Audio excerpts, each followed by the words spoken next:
Calendar के हिसाब से मार्च साल का तीसरा महीना है, लेकिन वित्तीय वर्ष का ये आखिरी महीना है।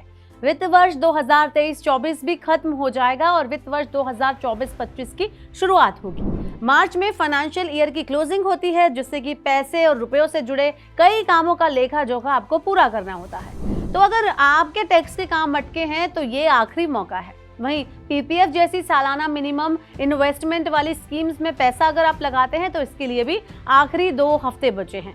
वैसे अगले हफ्ते होली और गुड फ्राइडे की छुट्टियां भी हैं। ऐसे में आपको प्राथमिकता तय करनी होगी कि आपके लिए यहाँ कौन सा काम जरूरी है। तो चलिए इस वीडियो में ऐसे ही कुछ जरूरी कामों की लिस्ट में आपको बताने वाली हूँ, जो आपको 31 मार्च से पहले पूरे कर लेने चाहिए।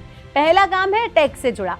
अगर आपने बीते साल टैक्स रिटर्न फाइल किया है और इसमें कुछ कमी रह गई है तो 31 मार्च तक अपना updated income tax return file आप कर सकते हैं। ऐसे टैक्स पेयर जिन्होंने इस फाइनेंशियल ईयर में अपना रिटर्न फाइल नहीं किया था, या फिर अपनी इनकम का कुछ हिस्सा दिखा नहीं पाए थे, या फिर अपने इनकम टैक्स रिटर्न में कुछ गलत डिटेल उन्होंने फिल कर दी थी, तो ऐसी सिचुएशन में वो इनकम टैक्स पोर्टल पर जाकर अपडेटेड रिटर्न फाइल कर सकते हैं। इसके अलावा अगर आपने पुरानी टैक्स प्रणाली को चुना है और मौजूदा साल में टैक्स से जुड़े निवेश करने हैं तो इसके लिए भी 31 मार्च आखिरी मौका है आपके पास।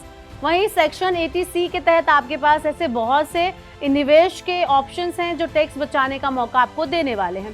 तो जैसे कि इसमें आता है PPF, ELSS, Sukanya Samriddhi, term deposit, NPS और पोस्ट ऑफिस की दूसरी स्कीम्स, इसमें भी निवेश किया जा सकता है। अगर आप 80C या अन्य धाराओं के तहत टैक्स सेविंग के लिए निवेश करना चाहते हैं तो कर दें, क्योंकि देरी करने पर रिटर्न भरने के टाइम पर आपको टैक्स भी भरना पड़ेगा।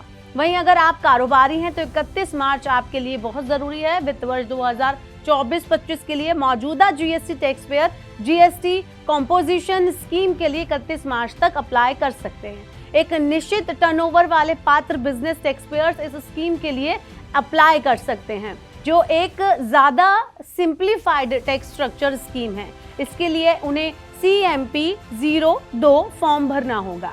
ऐसे GST टैक्स पेयर जिनका सालाना टर्नओवर 1.5 करोड़ रुपए है वो इस स्कीम के तहत अप्लाई कर सकते हैं। वहीं अगर आप पीपीएफ और सुकन्या समृद्धि जैसे स्कीम्स में निवेश करते हैं तो इसके लिए भी सालाना मिनिमम इन्वेस्टमेंट की आखिरी तारीख 31 मार्च ही है।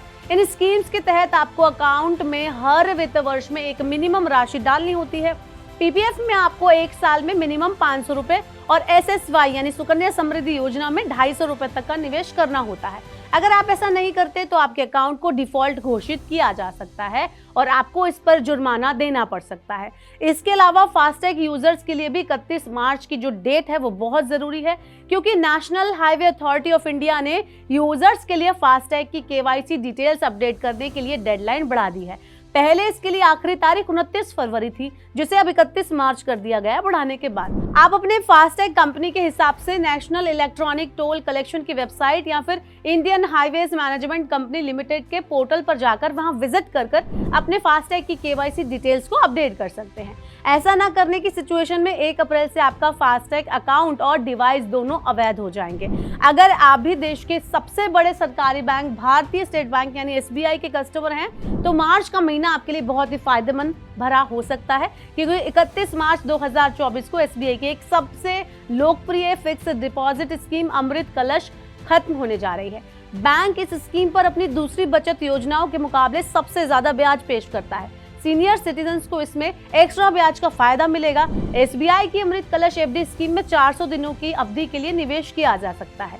इस स्कीम के तहत सीनियर सिटीजन्स को FD पर 7.60% ब्याज दर मिल रही है। वहीं अन्य ग्राहकों को 7.10% सालाना ब्याज दिया जा रहा है। इसमें मैक्सिमम 2 करोड़ रुपए की FD करा सकते हैं। तो देखा आपने, मार्च का महीना टैक्स पेयर्स के लिए तो जरूरी है ही, इसके अलावा कई स्कीम में निवेश करने के लिए भी ये बहुत जरूरी है। तो आप ध्यान रखें, अगर आपका भी कोई काम पेंडिंग है तो मार्च खत्म होने से पहले आप जरूर निपटा दें। और ऐसे ही और वीडियोस को देखने के लिए क्या करना है, Money9 के सुपर ऐप को जरूर डाउनलोड करना है।